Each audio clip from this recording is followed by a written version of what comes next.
Para mí, pensando este proceso de construcción que llegamos hasta acá, en este momento, en conjunto con Paula, con Manos Visíveis, y con toda la trayectoria de Brasil que vengo a compartir, me parece fundamental que al pensar en la perspectiva de vanguardia étnica tengamos una comprensión histórica, ¿no? de que nos trae hasta acá, de qué caminos hemos construido colectivamente y principalmente que recuperemos la perspectiva de la reflexión sankofa del tiempo, ¿no? De que seguimos caminando, pero tenemos que hacer una mirada hacia atrás y reconocer los procesos de nuestros ancestros, de los procesos del movimiento afro, no solamente en Brasil y en Colombia, sino en la diáspora como un todo.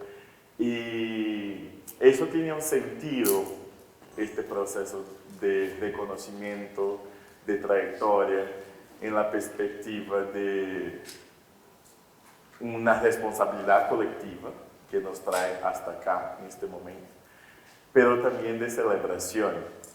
Y ahí propongo una reflexión en el sentido de cómo estamos lidiando con el tiempo, ¿no?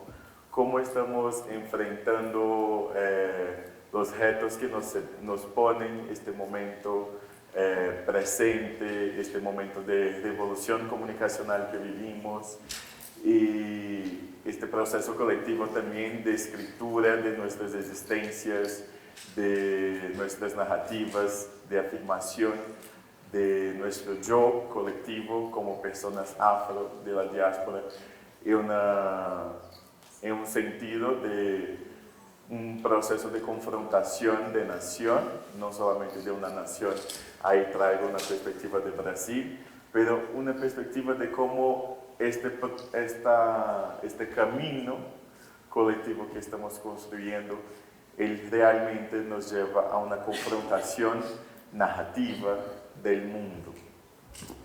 Y ahí empiezo invitando que pensemos en algunos puntos, ¿no? Primero, yo soy de Brasil, yo soy del norte de Brasil, yo soy de Amazonía, y mi experiencia con las historias, con este sentido de un nacer político, cultural, en el campo del cine y de las imágenes, viene primeramente de un amor por las historias que mi abuela Luisa me contaba. Mi familia completa viene de una isla que se llama Marajó, está al extremo norte de Brasil. Marajó se comprende en tupí como barrera, como hacia al mar, es un espacio donde hay un encuentro del río Amazonas con el océano Atlántico, es un espacio de encuentro de aguas. Y en esta perspectiva que trajo Paula, que hablábamos en la Escuela Foco, de que nuestra historia está en el hondo del mar, me recuerda también de Anansi. Anansi es una diosa afro que trajo las historias a este continente, ¿no? Este continente que ha sido construido con el cuerpo, con las historias, con la lucha y con un proceso de pérdida de dignidad humana de nuestros ancestros, y que a partir de las historias y de las fuerzas de las historias que tenemos la posibilidad de reconstrucción de esta perspectiva de la dignidad humana afro en colectivo, y es eso que nos ofrece herramientas para construir nuevas comprensiones del mundo, ¿no? En un sentido compartido, en un sentido colectivo, y no hay como pensar una perspectiva de construcción de caminos de vanguardia sin comprender este proceso histórico que hemos vivido y que nuestros ancestros han vivido, y principalmente en que los últimos años, en las últimas décadas, el movimiento afro de la diáspora como un todo ha fortalecido y llevado el proceso de construcción y reconstrucción a tantos espacios institucionales, pero principalmente un proceso de una afirmación cultural que perpassa por 3 ejes, me parece, y también son 3 ejes que trabajamos en Brasil en la perspectiva de una comprensión de la cultura, que es la perspectiva ciudadana, la perspectiva simbólica y la perspectiva económica. Son 3 ejes de acción y reflexión fundamentales para comprender por qué estamos acá y por qué estamos discutiendo la importancia de ocupar estos espacios, de rehacer estos espacios y principalmente de encontrar nuevas maneras de mensuración de estos espacios a partir de nuestras metodologías ancestrales. Y entonces, ahí empiezo con una perspectiva del tiempo en espiral, que también es una perspectiva de la cosmovisión africana y de la diáspora. De alguna manera, cuando pensamos en lo que estamos construyendo, vamos caminando mucho en una perspectiva de un tiempo capitalista que nos lleva a una perspectiva de acúmulo, que nos lleva a una perspectiva de que el tiempo siempre está caminando hacia adelante. Y este movimiento fue justo el movimiento que ha disminuido nuestras existencias a una existencia de mercadoría, de objeto, de una perspectiva utilitarista de nuestras existencias. Entonces no hay como rehacer estos caminos y pensar en un cambio si no pensamos en una perspectiva del tiempo espiral, de la perspectiva Sankofa, de mirar hacia atrás y comprender que nuestra acción en este tiempo es una perspectiva de reflexión de este tiempo, dilatación, confrontación, convergencias de tiempos. Y es esta comprensión del tiempo mucho más amplia y histórica que nos permite reflexionar sobre la perspectiva de qué cambio queremos generar en estos espacios y cómo la perspectiva espiral del tiempo nos trae a una necesidad muy grande de una responsabilidad colectiva con lo que estamos construyendo.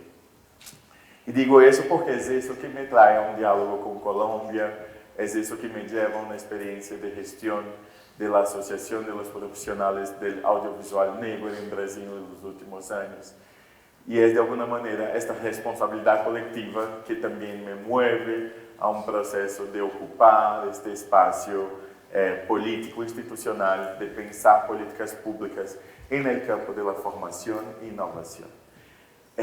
Digo responsabilidad colectiva porque es justo esta reflexión del tiempo y de qué nos traen hasta este momento histórico en que ocupamos estos espacios y disputamos también estos espacios, no solamente en una perspectiva institucional, pero principalmente de cambio de narrativa, que no hay como pensar esto solo, ¿no?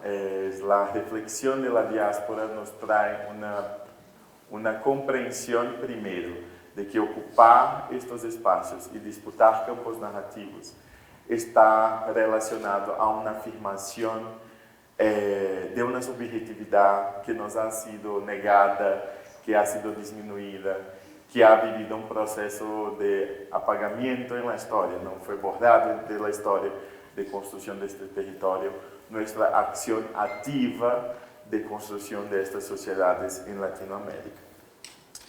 Y entonces creo que un primer punto que traigo es la necesidad de reconocernos a nosotros mismos, nuestras comunidades y nuestras historias como constructor de sentido compartido.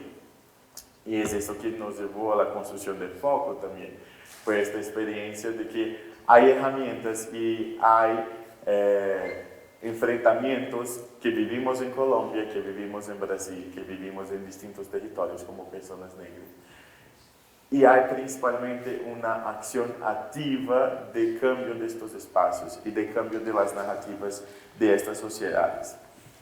Y esto solo es posible de pensar el tiempo espiral, nuestra acción activa en el mundo, si partimos desde una fabulación que Sadish Hasman, que es una escritora, historiadora afroamericana, llama de una fabulación creativa o crítica. Y esto es justamente salir un poco de la perspectiva de los archivos, de cómo estos espacios institucionales han sido construidos, y de cómo vamos a hacer un enfrentamiento a nuestras ausencias en estos espacios.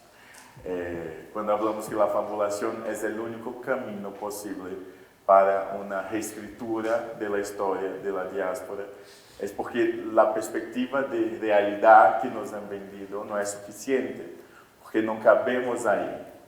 Esta idea de realidad y de búsqueda de verdad está muy presente en metodologías que no han sido pensadas por nosotros. Entonces, ¿cómo debatir nuestras presencias, nuestras metodologías, nuestras maneras de hacer y rehacer, tanto a nivel narrativo quanto político, si no cambiamos también estas metodologías que están presentes? Y ahí hay un punto de pensar fabulación crítica, también de distanciarnos un poco de la perspectiva de una ficción útil. Achille Mbembe y Tatiana Carvalho Costa, que ahora es la presidenta de APAN, ella trae esta perspectiva de una conceptuación de ficción útil en el sentido de que es este concepto que ha puesto, ¿no?, nosotros, en cuanto personas de la diáspora, nuestras narrativas, nuestros cuerpos, como una utilidad para la manutención de un discurso y de las prácticas coloniales, donde el afro es este otro que es medido por las metodologías y las maneras de comprensión de este mundo europeas. Entonces, hay una ficción útil que en este momento que estamos moviéndonos en colectivo y principalmente que estamos construyendo nuestras narrativas, que hace una confrontación a esta perspectiva de una ficción útil. Y entonces tenemos en este momento en las narrativas y en los espacios de reconstrucción de caminos políticos una fabulación ficticia del cuerpo negro en estos espacios. Y ahí rápidamente hablo un poco de que estábamos en el foro de Cine Impacto, en un debate sobre cuerpo, memoria y territorio, de que pensar una afirmación del yo colectivo perpasa primeramente por una comprensión de que este cuerpo es un continente de memoria. Cuando hablamos de esta perspectiva del tiempo colonial y de la fuga que nuestros ancestros hacían de estos espacios, que llevó a la construcción de lo que hoy comprendemos como los palenques, los quilombos, los cimarrones, eran procesos de construcción y de afirmación de que no pertenecíamos a estos sistemas y de que había la posibilidad de fuga, una liberación para la construcción de un nuevo futuro. Y de un nuevo futuro que só era posible cuando nos encontrábamos con este grupo colectivo que eran las personas afro que estaban esclavizadas en un sentido de construcción de otros espacios. Y la vanguardia en este sentido reside justamente en una perspectiva histórica de que los quilombos o lo que conocemos también como palenques no son necesariamente espacios que están puestos en un único momento histórico, ¿no?, pero que tienen una progresividad histórica, resisten hasta hoy y nos dan las herramientas y las metodologías para comprender cómo, de la perspectiva de coexistencia de sistemas de acción en el mundo, podemos incidir políticamente también. Sigo acá, ya me fui de mi guión, pero en este proceso de cuerpo-territorio, tiempo espiral y coexistencia de herramientas y de rehacer caminos, que construimos en Brasil a PAN, y ahí ya voy entrando en una perspectiva de las políticas públicas. Construimos a PAN en un momento específico de reivindicación social. Es el movimiento, yo digo que ahora que estamos en este momento de la política, que hay presencia de personas negras en espacios estratégicos, vamos comprendiendo que llegamos hasta ahí, pero las reivindicaciones y las luchas sociales están puestas por lo menos a 40 años antes de que lleguemos ahí. Entonces, todos los temas, todo lo que estamos debatiendo a nivel de política estratégica o agenda pública, viene de mucho antes, ¿no? Y entonces, comprender que espacios como este, espacios de gestión y espacios de encuentros, ellos son lo que hacen que haya una incidencia de estrés de las estructuras que no han pensado nuestras existencias y nuestras maneras de hacer las cosas. Entonces, en Brasil, por ejemplo, lo primero que tenemos como una política de combate a la discriminación es en el 2010, que es la construcción del Estatuto de la Igualdad Racial. Esto fue la primera acción del gobierno en 2010 y esto va caminando con la política que se va institucionalizando en el campo cultural. Es del Estatuto de Igualdad Racial que empezamos a debatir las políticas en el campo de la educación y en el campo de la cultura. Es en este tiempo muy reciente de la historia que tenemos las políticas afirmativas de cuotas en las universidades en Brasil. Y ahí, de un compromiso que tenemos que tener también conjuntamente de visión de sociedad, que hay una relación entre la perspectiva de la cuestión de clase y el debate económico, pero que no podemos disminuir el debate de la cuestión de clase y economía si no enfrentamos directamente la cuestión racial. Está puesto en el debate en Brasil que la pobreza tiene un color y está en unos territorios específicos, pero eso no es suficiente para enfrentarnos el proceso histórico de disminución de lo que es más del 54% de la población del país. Entonces, la construcción de estas políticas en 10, 14 años hacia atrás son muy importantes para lo que estamos hoy, pero también de una comprensión de que no es suficiente. Cuando construimos las políticas afirmativas en el campo de la educación, de acceso a la universidad pública, salimos de una experiencia de 19% de la población afro en las universidades y hoy tenemos más de 52% de estas personas en las universidades. En paralelo a esta política de cuotas y políticas afirmativas está la descentralización de las universidades en el país. Entonces, una ampliación del acceso también en la perspectiva regional. Y eso es muy importante porque la población afro está también al noreste y al norte del país. Entonces, eso empieza un proceso de cambio político y de políticas que necesitan ser complementarias.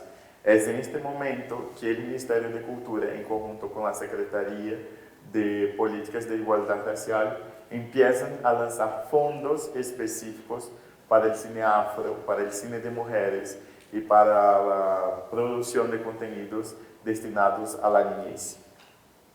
Estas son políticas de inserción muy importantes que tenemos a más o menos 10, 15 años en Brasil y ahora vamos pensando cómo construir estrategias de permanencia en este mercado una vez que vivimos una revolución comunicacional, estamos debatiendo una perspectiva de nuestras presencias en este mercado porque estas redes están mucho más fortalecidas.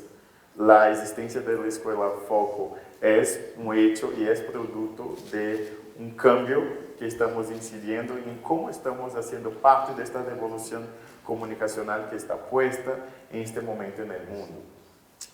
Y de estas políticas ya tenemos algunos resultados, ¿no? Hablaba con Paula sobre eso. En estos últimos años, donde hay la política de acceso a las universidades, hay la descentralización educacional en el país, pasamos ahora a tener más de 20 festivales de muestras enfocados en el cine negro, tenemos 2 streamings en Brasil, también exclusivos al cine afro, tenemos muchos cineclubes que también están destinados a estos contenidos. Y ahí, para hablar desde una perspectiva de una comprensión política, de que hay una necesidad de lidiar con una ambivalencia de esta existencia, de un momento de cómo estamos haciendo parte de este cambio cultural. Ya finalizo, ¿no? Que es, primero, de que hay una experiencia de inserción, porque la negación de nuestra existencia ya no es posible.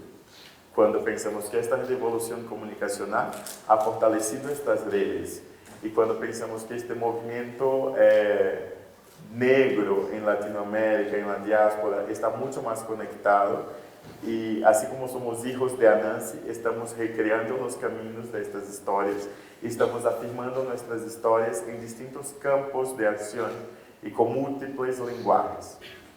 Lo que está puesto ahora es que las estrategias de inserción necesitan ser comprendidas y construidas con políticas de permanencia en los espacios.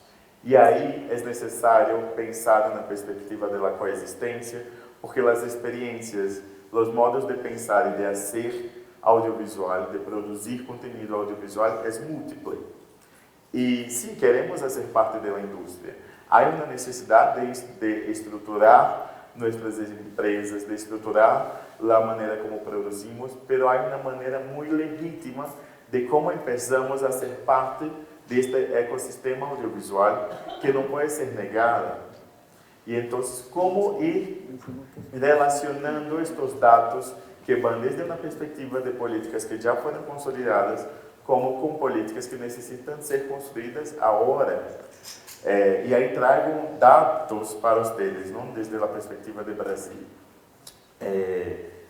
El número de películas que tenemos, acabamos de salir una investigación sobre la Cinemateca Negra, que es como un mapeo de qué tenemos en la historia de una producción afro en Brasil. Se hizo un mapeo de más de 1.104 películas, desde el 1940 hasta el 2022. De esta producción, 83% está concentrada en la década del 2010 al 2018, justo el momento que tenemos las primeras políticas de enfrentamiento a desigualdad social y al enfrentamiento al racismo.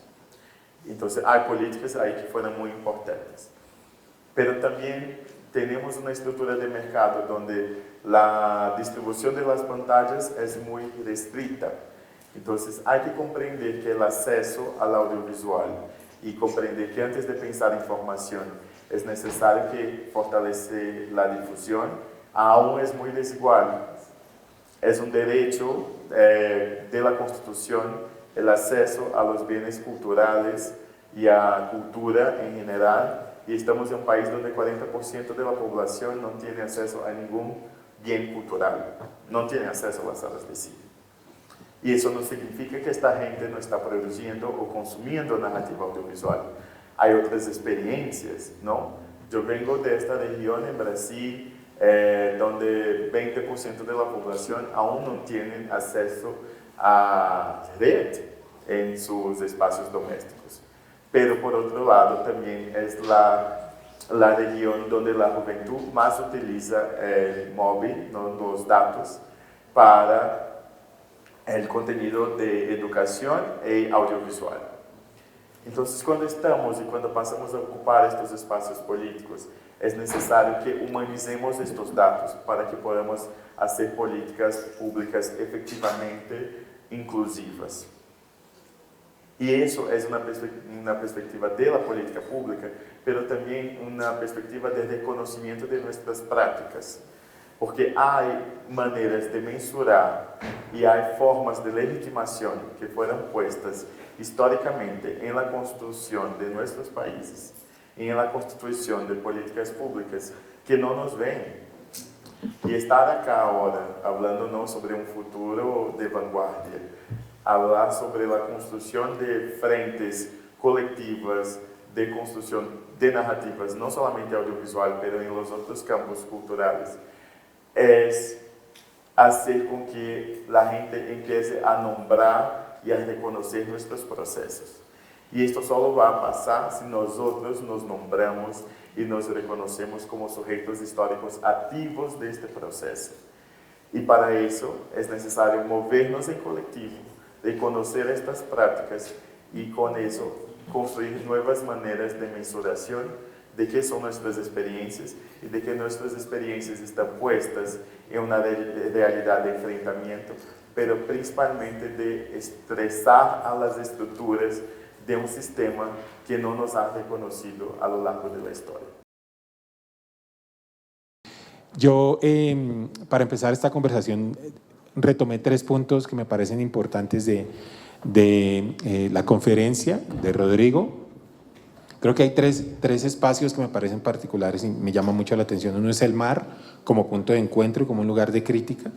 El segundo es el papel del archivo, y hay que tener en cuenta esto porque sí es un movimiento que se está dando bastante, por lo menos en la academia, que es el campo desde el que vengo ahorita, y la reflexión sobre qué nos dice el archivo, pero sobre todo preguntarse qué no dice, que es un poco lo que trataba de contarnos Rodrigo.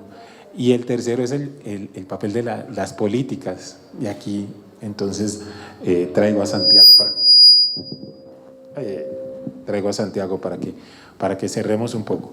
Entonces, nada, como tengo estos 2 representantes de procesos no solo culturales, sino de construcción de políticas en sus países, yo quiero empezar por hacerles una pregunta a ambos, y es como, en este momento, ¿qué desafíos en cada uno de estos territorios, en Brasil y en Colombia, enfrentamos para la construcción de políticas inclusivas y diversas desde la cultura?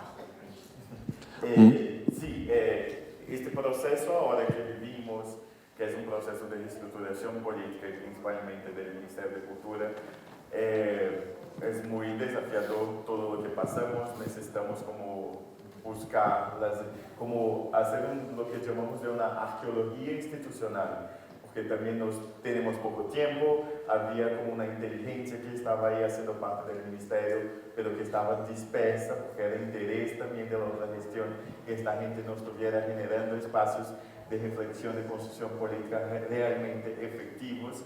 Entonces, en un primer año, les cuento que en la Secretaría de Audiovisual, donde estamos, es la primera vez que tenemos 2 directorías. Entonces, tenemos una dedicada a la difusión y preservación audiovisual, que también da cuenta de la perspectiva de internacionalización, y la que estoy yo con formación e innovación y todas las perspectivas de financiación del fondo que tenemos audiovisual brasileño, el Fondo Nacional de Cultura, en fin.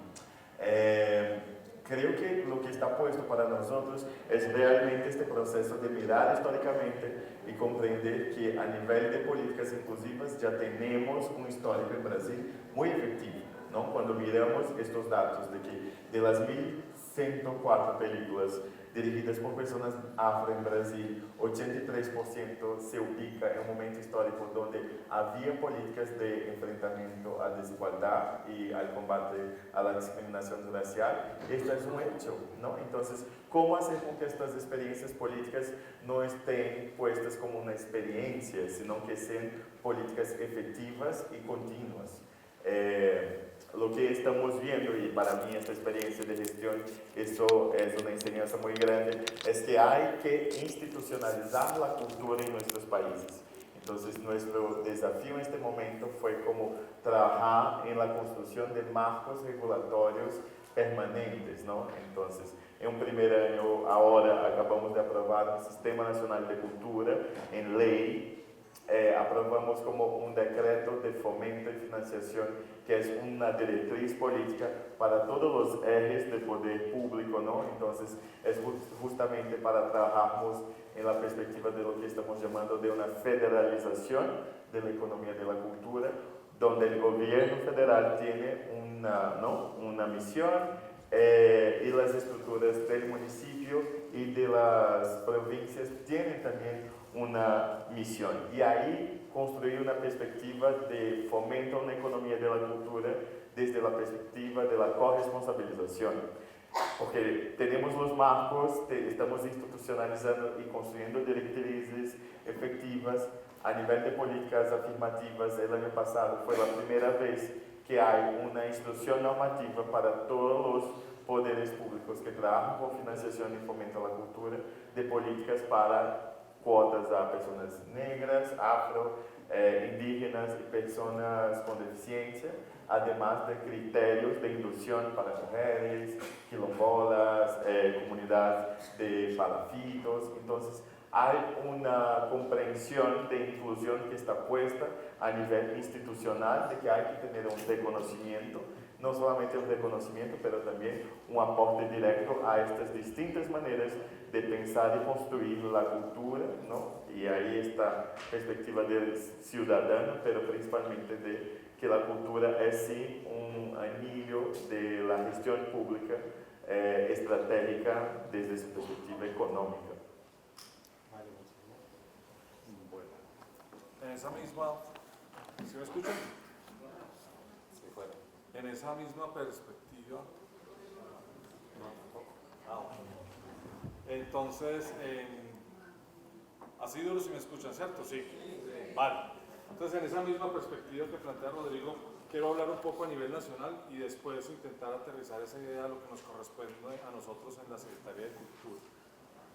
Recuerdo una frase que aprendí en uno de los talleres que se hacían en Manos Visibles, DALE, creo que se llamaban en esa época, en donde se decía una frase que me llamó mucho la atención y era de la resistencia a la incidencia, si no estoy mal. Y entendía que los ejercicios de resistencia en los territorios han dejado unas memorias muy importantes de la lucha social de muchos de los grupos étnicos que han podido, digamos, agendar en las políticas públicas, pero también en el movimiento social, una manera de entender cómo resistir una exclusión, una segregación sistemática durante siglos. Pero también entendía en ese entonces que no bastaba solo con resistir, que había que intentar que esa resistencia se tradujera en un escenario de incidencia real, concreto, frente a quienes tomaban las decisiones, y no solamente porque las tomaran otros distintos a nosotros, como sujeto afro, sujeto indígena, sujeto mestizo, etcétera, sino que también la incidencia consistía en poder acceder realmente a esos espacios de poder.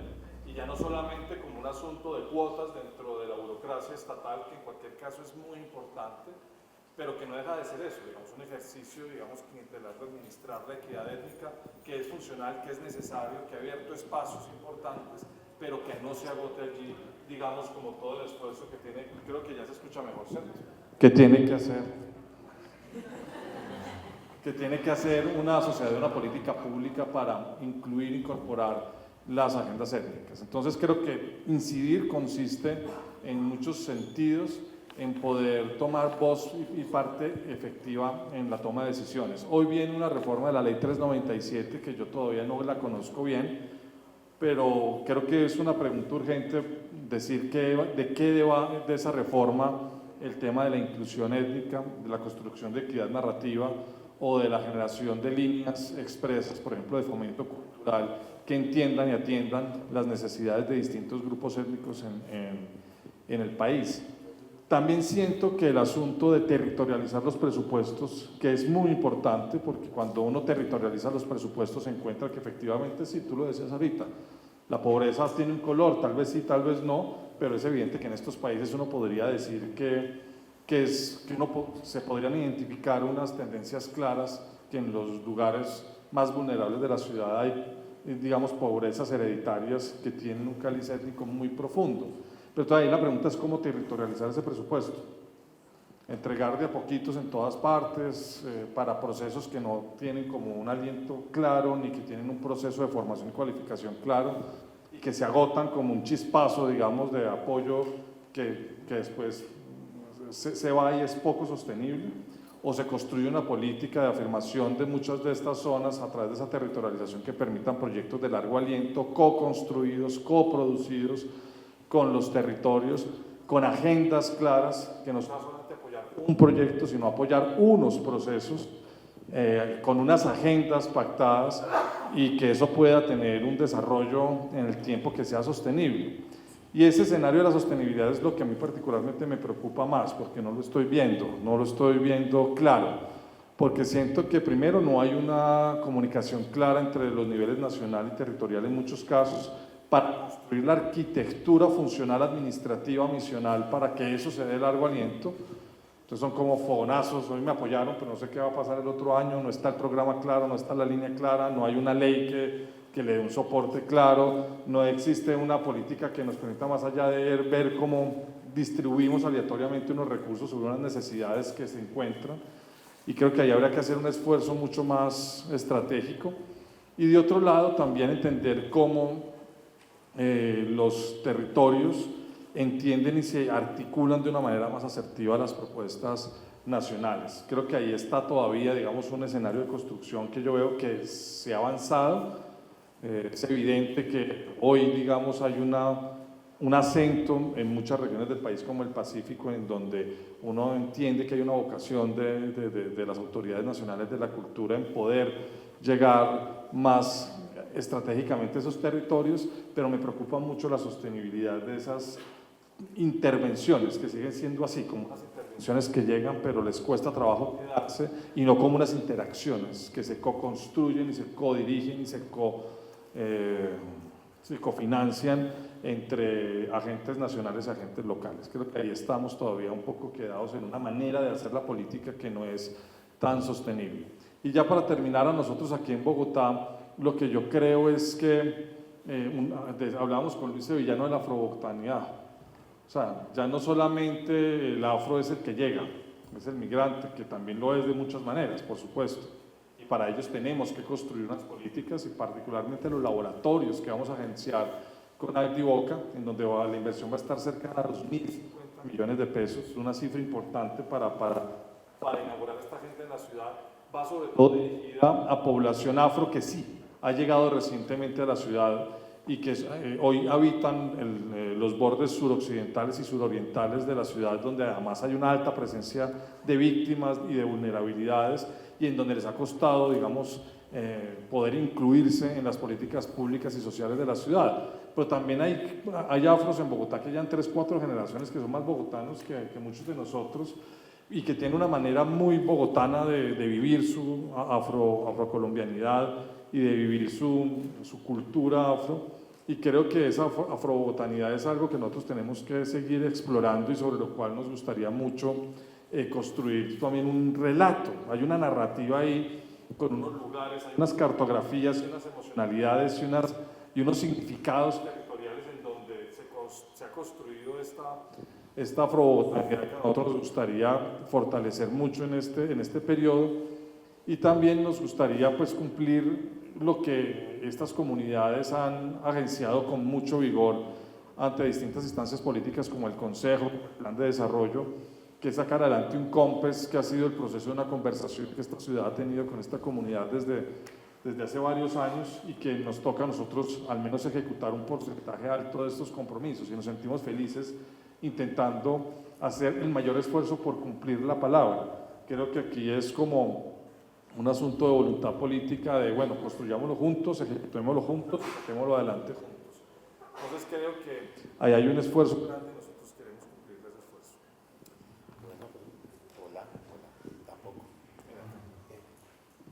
Bueno, muchísimas gracias por su respuesta, y tengo otra pregunta que les voy a pedir, como el tiempo está se nos ha ido achicando, les voy a pedir que me contesten con 3 puntos concreticos. Este es un encuentro Brasil-Colombia y vamos a pensar la idea de construir otro país, ¿vale? A través de una transformación política y estética. ¿Cuáles son las 3 ventajas que ofrece cada país para que esa transformación se dé, pensando en términos de vanguardia? ¿Quién quiere empezar? 3, vamos directo. ¿Yo? Sí. ¿Es un mismo país? Entonces, somos 2 países. ¿Qué ofrece cada? ¿Qué puede ofrecer Colombia? ¿Qué puede ofrecer Brasil como ventaja? Listo. Yo creo que obviamente ya lo sabemos, compartimos la selva más importante del planeta, y esa selva no solamente es un patrimonio natural, sino es también un patrimonio cultural. Entender cuáles son esas coincidencias culturales de esa selva que compartimos me parece fundamental. Nosotros aquí en Bogotá bebemos el agua que se produce en la Amazonía brasilera y en la colombiana, y eso es muy importante. Pero también hay una cantidad de apuestas culturales que habitan esa selva que me parece fundamental. Creo que esta cultura, este ancestro común africano, en donde Colombia y Brasil son gigantes, pues también es una de las apuestas más grandes, y cómo se expresa ese ancestro africano en la música, en la gastronomía, en las danzas y por supuesto en las narrativas audiovisuales, literarias, cualesquiera que sea. Me parece que ahí hay como una apuesta gigante también para avanzar. Y otra cosa, y el tercero, ya para terminar, que ahí me corta, simplemente diría que podemos compartir políticas que sí sean transversales y que sí nos permitan hacer intercambios reales, porque siempre hablamos, hagamos intercambios. Acabamos de firmar un convenio con el estado de Río de Janeiro y va a ser invitado especial al Festival de Teatro y van a venir varias obras afro aquí a la ciudad. Hicimos lo mismo con la ciudad y quisiéramos poder, digamos, concretar políticas más claras para intercambios más certeros. Bueno, puedo solo volver un poquito a la cuestión de la agenda pública, porque creo que es necesario que acerquémonos también a la estructura del Estado para comprender también cómo vamos a incidir en las políticas públicas de manera efectiva. En la proposición del pensamiento político que tenemos en el Ministerio de Cultura, hay una definición de una agenda pública, ¿no? Entonces ahí pasa por una decisión política de qué estamos proponiendo. De una agenda pública viene una proposición de política. Estas políticas van a construir sistemas de trabajo, en el caso, en la construcción de ese Sistema Nacional de Cultura y de un sistema sectorial audiovisual, de este sistema trabajando con planos de acción. Estos planos de acción en Brasil son planos decenales y entonces en el caso de la política cultural tenemos un Plano Nacional de Cultura que es construido conjuntamente con la sociedad civil. Acabamos de hacer una conferencia nacional de cultura al principio de este año, involucrando más de 1000 artistas de distintos lenguajes para comprender qué es la agenda cultural del país para los próximos 10 años. Y ahí definimos objetivos, metas, indicativos de la agenda política de Brasil. De este plano, construimos los programas y estos programas llevan a las acciones políticas que son reflejadas socialmente a partir de los fondos específicos. Esta experiencia, ¿no?, de una corresponsabilización entre los distintos niveles de poder en Brasil, tuvimos dos experiencias, una perspectiva de una ley Paulo Gustavo, que fue una ley cultural con una dirección de más de 3.6 billones de reales, que fueron divididos en una perspectiva territorial por la dimensión demográfica de las ciudades y las provincias. Y la incidencia política que tenía el Ministerio en ese sentido eran las directrices, ¿no?, de cómo este recurso debería ser utilizado, cuáles eran las políticas afirmativas que necesitábamos y cómo construir una comprensión, porque este que Santiago trae es muy real, no necesariamente los gestores locales tienen una comprensión de la cultura desde una perspectiva de desarrollo social económico. Entonces, ofrecer una primera experiencia con una dirección efectiva del Ministerio es construir esta corresponsabilización. Entonces, tuvimos esta experiencia el año pasado, ahora estamos con un programa nacional cultural que también garantiza por 5 años una inversión del gobierno federal a las provincias. Pero para eso las provincias necesitan presentar un programa y una proposición de acción cultural de financiación para los distintos lenguajes.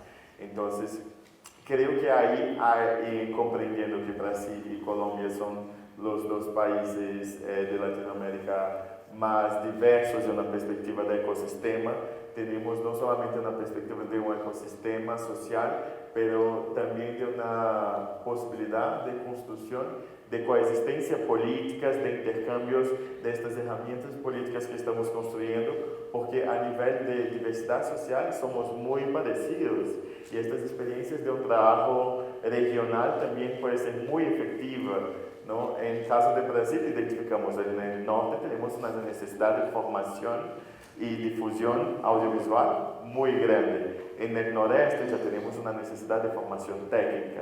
En el sur del país tenemos una necesidad de un fortalecimiento de la industria. Entonces no es que estas políticas no pueden coexistir, ellas necesitan coexistir para que de hecho podamos tener un audiovisual efectivamente nacional y representativo de toda esta pluriversalidad que tenemos en el país. Entonces creo que las experiencias de estructuración políticas de Brasil pueden ser muy interesantes a nivel de proposición para la economía de la cultura. Creo que a nivel de esta experiencia afro está muy puesto con la experiencia que ha sido construida entre Manos Visibles y APAN.